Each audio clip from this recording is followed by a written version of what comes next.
लाडकी बहीण योजनेच्या रकमेमध्ये वाढ होणार का याकडे आता लाडक्या बहिणींचं लक्ष लागलंय। कारण लाडकी बहीण योजनेची रक्कम आता महागाईनुसार वाढवा पंतप्रधान आर्थिक सल्लागार समितीनं ही शिफारस केली आहे। योजनेचं मूल्यमापन करून बदल करण्याच्या सूचना करण्यात आल्या। वाढती महागाई आणि बदलत्या कौटुंबिक गरजांनुसार थेट बँक खात्यामध्ये जमा होणारी सध्याची ही 1500 रुपयांची रक्कम पुरेशी आहे की नाही हे तपासण्यासाठी या योजनेचं मूल्यमापन करावं आणि त्यामध्ये बदल केले जावेत असा सूर समितीच्या ताज्या चर्चापत्रातून उमटलेला आहे।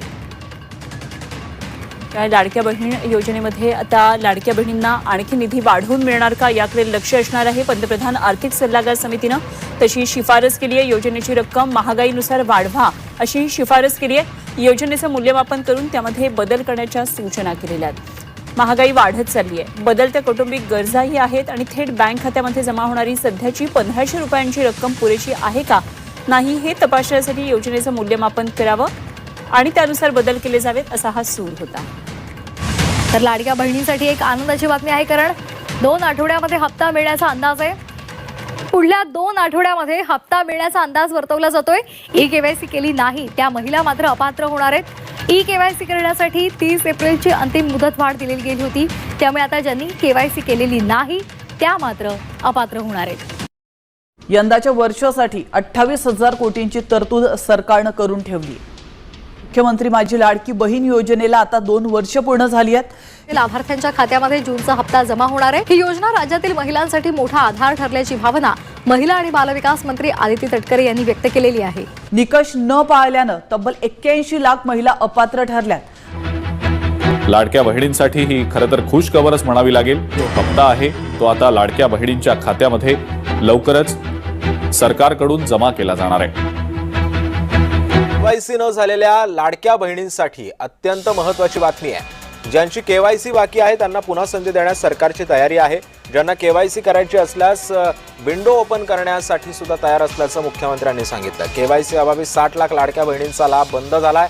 लाडक्या बहिणींच्या केवायसी बाबत मुख्यमंत्र्यांनी महत्त्वाचे संकेत दिलेले आहेत। योजना सुरू झाल्यानंतर आपण त्याचं केवायसी सुरू केलं आणि वेगवेगळे जे डेटाबेस होते त्याच्याशी कंपॅरिझन सुरू केलं, ज्याच्यामध्ये इन्कम टॅक्स विभागाकडनं सरकारचे जे काही कर्मचारी आहेत त्यांचं जिथनं पेमेंट होतं त्या पोर्टलमधनं आपण माहिती घेतली। जो काही आपला परिवहन विभाग आहे याच्यामध्ये मोटरची ओनरशिप कोणाकडे आहे 4 व्हीलरची याच्या डेटाबेसची माहिती घेतली।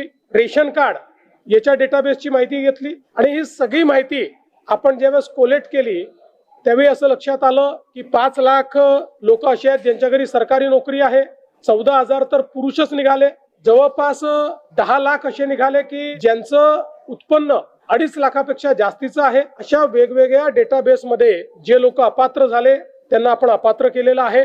त्यासोबत आपण हे सांगितलं होतं केवायसी करून घ्या, म्हणजे जे काही माहिती तुम्ही सादर केलेली आहे ती आतापर्यंत सत्य मानण्यात आली आहे, आता त्याची कागदपत्र द्या। पण मोठ्या प्रमाणात केवायसी झाली नाही। आता एक गोष्ट आपण लक्षात घ्या की ज्यांना अर्ज करता येतो, सेल्फ सर्टिफिकेशन करता येतं, त्यांना केवायसी करता येत नाही असं मानणं काही योग्य नाही।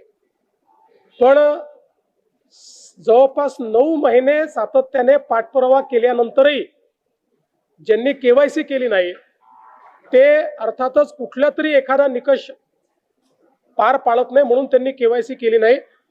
आणि म्हणून हे जे काही आता या ठिकाणी जवळपास जे काही तुम्ही सांगितलं 60 लाख 80 लाख जो काही आकडा तुम्ही दिलेला असेल तर ते लोक या योजनेच्या पात्रतेचे निकष हे पूर्ण करताना दिसत नाही। जवळपास 1,70,00,000 लाख महिला, थोडं आकडा कमी अधिक असेल 3-4 हजार, पण 1,70,00,000 महिला ज्या आहेत या निकष पूर्ण पार करतात, त्यांची केवायसी झालेली आहे, त्यामुळे त्यांना लाडक्या बहिणीचे पैसे मिळतच राहतील। ज्यांनी केवायसी केली नाही त्यांना आता आम्ही पैसे देणार नाही, पण त्यांना दिलेले पैसे आम्ही वसुली करणार नाही।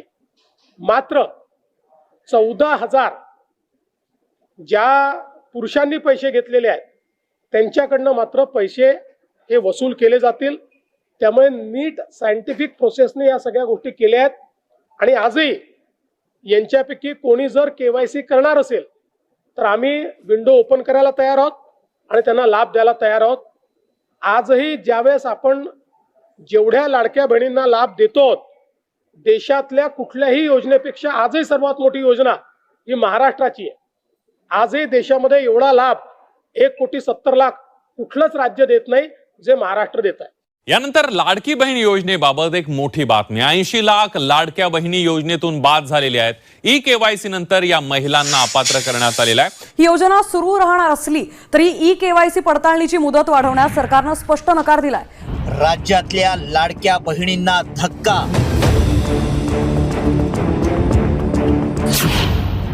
80 लाख लाडक्या बहिणी अपात्र. राज्याच्या निवडणुकांमध्ये गेम चेंजर ठरलेल्या लाडकी बहीण योजनेतील महिलांना मोठा धक्का बसलाय. ई-केवायसीच्या नावाखाली गाजलेल्या या योजनेला सरकारनं कात्री लावताच राज्यातील लाखो लाडक्या बहिणी योजनेतून बाहेर झाल्यात. त्यांचा मिळणारा लाभ आता बंद करण्यात आलाय. त्यामुळे ऐन महागाईच्या काळात लाडक्या बहिणींना आर्थिक फटका बसलाय. केवायसी मुळेच नाही तर त्यामध्ये अनेक कारणं आहेत असं स्पष्टीकरण मंत्री अदिती तटकरे यांनी दिलंय. काय म्हणतात तटकरे, काय स्पष्टीकरण दिलंय तटकरेंनी, आपण ऐकूया.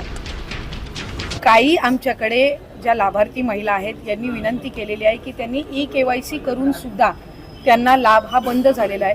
आम्ही त्याची फेर तपासणी करत आहोत जेणेकरून कुठलीही महिला जिने ई-केवायसी केलेली असेल ती लाभापासून वंचित राहता कामा नये. योजनेमध्ये काही अर्ज जे आहेत ते बाद झालेले पाहायला मिळतात. जवळपास अर्ज बाद झालेले नाही आहेत. खरं तर महायुतीची एक सर्वात महत्त्वाकांक्षी योजना म्हणजे मुख्यमंत्री माझी लाडकी बहीण योजना आहे. याची ई-केवायसीची प्रक्रिया ही साधारणपणे गेल्या वर्षी ऑगस्ट महिन्यामध्ये सुरू झाली होती आणि त्याला पहिल्या सुरुवातीच्या ह्याच्यामध्ये जवळपास 3 महिन्याचा कालावधी देण्यात आला होता. मग वाढवून आणखीन 2 महिने दिला, आणखीन 2 महिने त्याच्यामध्ये वाढ झाली आणि असा 8-10 महिन्यांचा कालावधी हा ई-केवायसीसाठी दिला होता. आणि ही ई-केवायसी प्रक्रिया ही फक्त ह्या लाडकी बहीण योजनेमध्ये नाही आहे, तर ज्या ज्या राज्याच्या डायरेक्ट बँक ट्रान्सफरच्या योजना आहेत म्हणजे DBTच्या योजना आहेत ह्या सगळ्यांमध्ये ई-केवायसी प्रक्रिया केली जात असते. आणि हा जो 80 लाखाचा आकडा आहे हा फक्त ई-केवायसीचा नाही. यात ई-केवायसीचे काही महिला असतील ज्यांनी ई-केवायसी केलेली नसेल इतक्या मुदतीत सुद्धा तेही आहेत. काही आम्हाला गेल्या 10-10.5 महिन्यापासून आम्ही एक IT विभागाचा म्हणजे इन्कम टॅक्सचा आम्ही जो आकडा ज्यांचं उत्पन्न 2.5 लाखापेक्षा जास्ती आहे हा डेटा जो आहे हा आम्ही त्या ठिकाणी मागवलेला होता. त्याला साधारणपणे 10-11 महिन्याचा कालावधी गेला. तर त्या जवळपास एक 11, 11.5, 12 लाख हा तो डेटा याच्यामध्ये 80 लाखामध्ये समावेश आहे. याच्यात 4.5 पावणे 5 लाख अशा महिला आहेत ज्या 65 वयोगटाच्या पुढे गेलेल्या आहेत जे वयाचं निकष आहे तर त्यामध्ये असतील. त्याच्यानंतर याच्यात सरकारी कर्मचारी ज्यांनी लाभ घेतला होता ते काही हजारांमध्ये होते, 14-14.5 हजार असतील. त्यांच्याकडून वसुली जी आहे ही गेल्या 8 महिन्यापासूनच सुरू आहे. त्याच्यामुळे ते याच्यामध्ये आहेत. तर अशा पद्धतीनं काही नमो शेतकरीचे आहेत जे नमो शेतकरीचाही लाभ घेत होते याचाही घेत होते. तर अशा पद्धतीनं ते साधारणपणे हा आकडा आहे. याच्यात सुद्धा काही आमच्याकडे ज्या लाभार्थी महिला आहेत यांनी विनंती केलेली आहे की त्यांनी ई-केवायसी करून सुद्धा त्यांना लाभ हा बंद झालेला आहे. आम्ही त्याची फेर तपासणी करत आहोत जेणेकरून कुठलीही महिला जिने ई-केवायसी केलेली असेल ती लाभापासून वंचित राहता कामा नये. त्याच्यामुळे राज्याचे मुख्यमंत्री देवेंद्र फडणवीस साहेब, एकनाथजी शिंदे साहेब, आदरणीय सुनेत्रा काकी असतील, मंत्रिमंडळ असेल यांच्या याच्यानी आपण ती ज्यांनी ई-केवायसी केलेली आहे पण त्यांचा कदाचित काही कारणास्तव टेक्निकल अडचणीमुळे लाभ बंद झाला असेल ती आम्ही करतोय. काही अशा आहेत ज्यांनी संजय गांधी निराधार योजना आणि लाडकी बहीण योजना ह्या दोन्हीमधून जे लाभ घेत होते ते छाननीमध्ये कट झालेले आहेत. पण त्यांना दोन्हीपैकी एका योजनेचा कंपल्सरी लाभ हा आपण देणारच आहोत. त्याच्यामुळे जे अशा बाय डिफॉल्ट दोन्हीकडे लाभ घेत होते आणि दोन्हीकडनं त्यांची नावं कट झालेली आहेत त्यांना दोन्हीपैकी एका योजनेमध्येच तरी 100% त्याचा शासकीय ह्या योजनांचा लाभ हा मिळणार आहे. काही RTOच्या संदर्भामध्ये तक्रारी केलेल्या आहेत. यातल्या 80 लाखामधल्या जवळपास 3-3.25 लाख हे RTOचे आहेत ज्यांचे वाहनं आहेत पण ते लाभ घेत होते. हा एक 6-8 महिन्यापासून डेटा मिळालेला आहे असा कन्सॉलिडेट करून आहे. पण त्यातल्याही काही लाभार्थ्यांनी म्हटले की आमच्या नावाने म्हणजे निवेदनं आलेली आहेत की आमच्या नावाने कुठलंही वाहन नाही आहे तर त्याची फेर तपासणी होईल. तर त्या पद्धतीनं आहे. आणि साधारणपणे ज्यांनी ई-केवायसी चुकवलेली होती त्यांना 30 एप्रिलपर्यंतची मुदत ही देण्यात आलेली होती दुरुस्ती करण्याची. त्यामुळे असं आहे. आणि अजूनसुद्धा फेब्रुवारी मार्च महिन्याचा लाभ हा आम्ही गेल्या आठवड्यापासून वितरित करायला सुरुवात केली आहे. त्यामुळे हा आकडा किती असेल म्हणजे वितरित केल्यानंतर हा 7-8 दिवसाच्या कालावधीमध्ये लक्षात. ई केवायसी दुरुस्तीसाठी दिलेली मुदत 30 एप्रिलला संपली. मुदतीत ई केवायसी पूर्ण न करणं किंवा नोंदी अद्ययावत न करणाऱ्या महिला योजनेतून बाद झाल्या. योजनेसाठी अर्ज करताना अपूर्ण किंवा चुकीची कागदपत्र सादर करणाऱ्या महिला योजनेतून बाहेर झाल्या. शासनानं निश्चित केलेली पात्रता आणि उत्पन्नाच्या निकषामुळे या महिला अपात्र झाल्या. अर्जातील वैयक्तिक माहिती आणि बँक खात्याच्या माहितीत तफावतीचाही फटका बसलाय. अपात्र लाभार्थी शोधण्यासाठी सुरू करण्यात आलेली ई केवायसी मोहीम 30 एप्रिल रोजी अधिकृतपणे. ज्या महिलांची ही प्रक्रिया अपूर्ण राहिली होती त्यांना मुदतवाढ मिळणार नाही हेही स्पष्ट झालंय. लाडकी बहीण योजनेचा तुमचा मे महिन्याचा हप्ता जमा झालाय की नाही, काही लाडक्या बहिणींचा जमा झालेला कसा चेक करायचा, तर लाडकी बहीण योजनेच्या वेबसाईटवरती तो स्टेटस देखील अपडेट या ठिकाणी केला जातो. लाडकी बहीण .महाराष्ट्र.gov.in वरती आतापर्यंत तुम्हाला किती हप्त्याचे पैसे भेटलेले आहेत, तुम्हाला तुमचं युजर नेम पासवर्ड टाकून लॉग इन करून देखील तुम्हाला तिथं माहिती तुमची पाहता येते.